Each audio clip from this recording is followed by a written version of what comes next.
Alright, welcome back to Skyrim Special Edition. Now we're going to be talking about something a bit cool.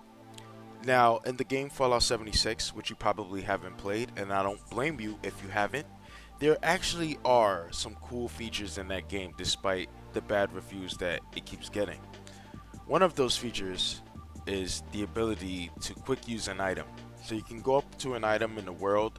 If it's a consumable, rather than pick it up, you also have the option to consume it right there on the spot.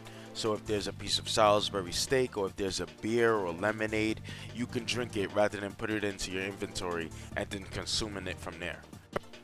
So in Skyrim Special Edition, there is a mod called Quick Use by Anvil. So we're going to be checking that out. It's going to allow you to consume items without picking them up and putting them in your inventory.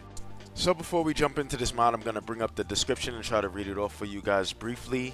What does this mod do? Inspired by Mad Ace's New Vegas mod of the same name, Quick Use SE allows the player to instantly equip or use items they find in the world.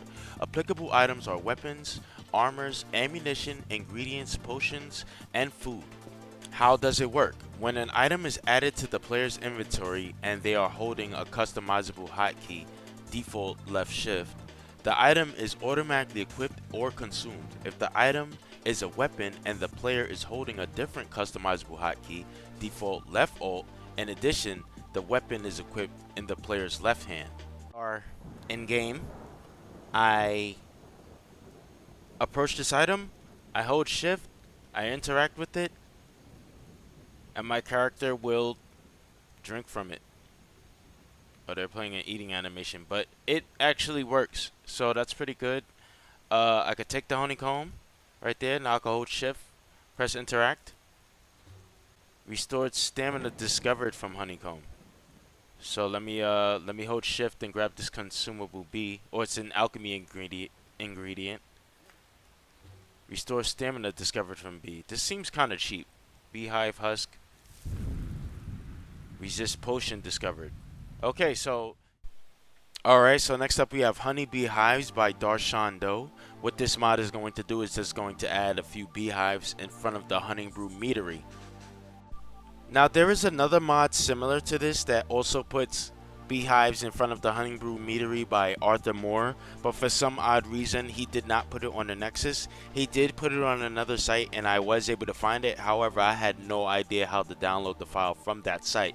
So I immediately I saw it, I wanted it, but then I saw that this guy Darshando put it up on Nexus and he also made a better version of it.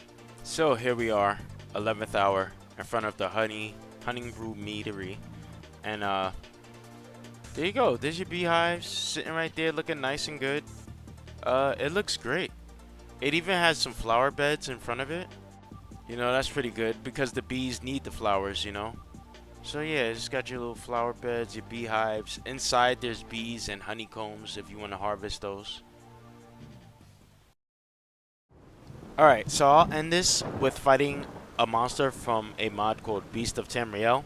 Now, Beast of Tamriel is a mod that works very similar to Skyrim Immersive Creatures. It's going to place a bunch of creatures out into the world that you can fight. I believe most of these creatures are hostile. There might be some that are friendly. Yeah, there's like some farm animals and stuff like that. The thing that makes this mod amazing is that you could toggle every single one of them. Anyone that you don't want on, you could, you know, just toggle it off in the MCM, and any mod that you want to, any of the creatures that you want to test out and fight, you can go right here and you could actually test the spawn and spawn them right next to you, and they're also sorted out, so you know you can find which one you want easier. It's so beautiful. You could use it alongside Skyrim Immersive Creatures, but that mod has been pretty buggy for me and I just sadly had to let it go. But this mod just works so good. So what I'm going to do is I'm going to test the spawn and we're going to fight a ballast.